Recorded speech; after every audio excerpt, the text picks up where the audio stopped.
Hello student, I am P. Kumar of E-Age Education Center.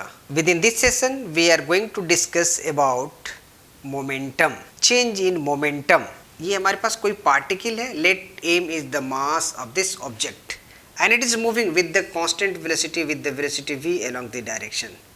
ये हमारे पास इस तरह से velocity इस तरफ से गया and after that striking with this wall again return back with the same velocity.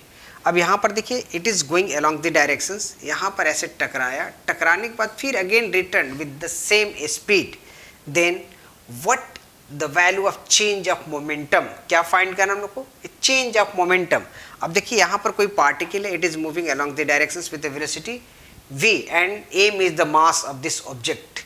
इस ऑब्जेक्ट का मास कितना है, m है और वेलोसिटी v है. So the momentum of this particle, momentum is equal to m into v, but it strike with this wall and again returned with the same velocity. इस दीवार से टकराता है पार्टिकल और सेम वेलोसिटी से return back हो रहा है.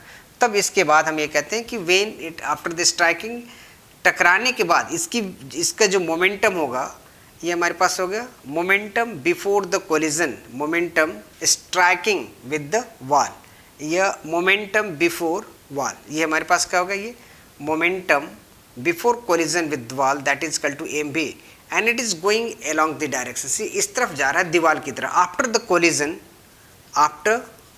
the collision this ball returned back after collision with wall, after collision with wall speed से रिटर्न आ जाता है. तब देखिए इसके बाद क्या हुआ, मोमेंटम आफ्टर द कोलिजन, क्योंकि अब देखिए इसका वेलोसिटी के डायरेक्शन से इस तरफ हो गया, इज इक्वल टू क्या हो जाएगा, ये माइनस एम इंटू वी. देखिए ये पार्टिकल इधर आ रहा है तो इसका वेलोसिटी नेगेटिव होगा. So if you to find the change in momentum, तो देखिए क्या हो जाएगा, ये मोमेंटम, ये अगर मान लेते हैं this is equal to P I हो गया और ये क्या होगा, ये पी टू के इक्वल हो गया. तो change in momentum, final momentum means कि P two minus P one के इक्वल हो जाएगा. और यहाँ देखिए P two is equal to minus M into V, और ये यहाँ से इधर जा रहा है, ये जब ये इधर जा रहा है तो this is equal to minus m into v, that is equal to minus 2mv. so the change in momentum is equal to 2mv के इक्वल हो गया ये.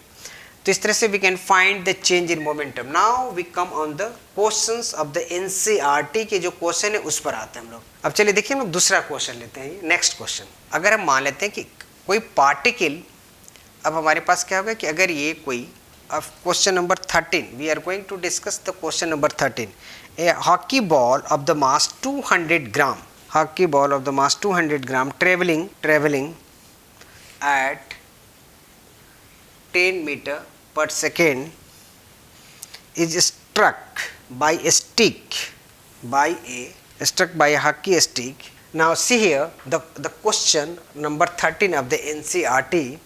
A hockey ball of the mass 200 gram traveling at 10 meter per second is struck by a hockey stick so as to return its original path with a velocity at a 5 meter per second.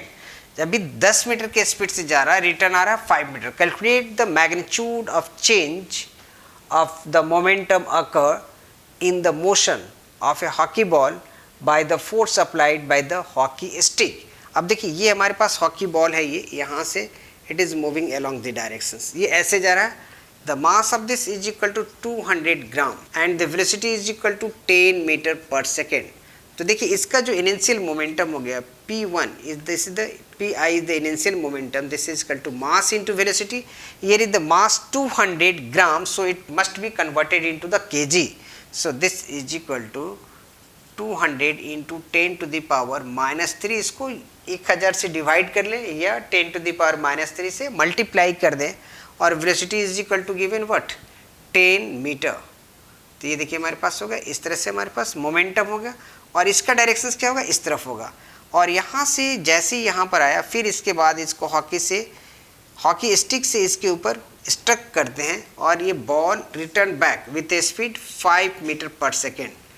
अभी हम लोग को, अब जब ये return आ रहा है, इसका मतलब क्या हुआ कि the directions of the velocity change.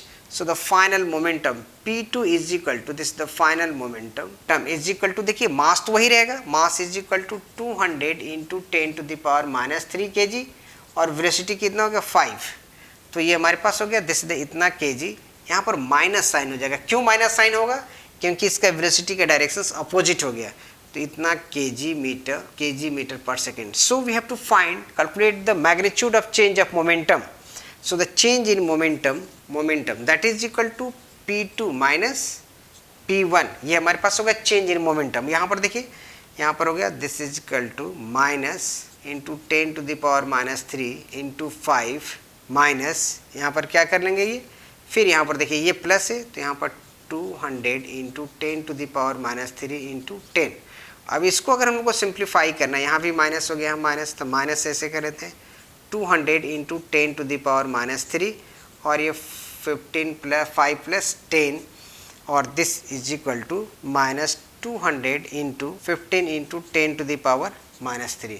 अब देखिए इसको अगर हम लोग मल्टीप्लाई कर लेते हैं, ये तो कितने के इक्वल हो जाएगा, ये 30 और ये 2 0 ऐसे आ जाएगा और into 10 to the power minus 3, यहाँ पर माइनस साइन हो जाएगा और ये 3 0 ऐसे कैंसिल हो जाएगा, तो minus 3 kg meter per second. और final the answer is equal to कितना हो जाएगा, मैग्नीट्यूड अगर लेना चाहते हैं ये, तो magnitude is equal to 3 kg meter per second. ये क्या होगा, this the change in momentum in the term of magnitude. This is the answer of this question. Thank you.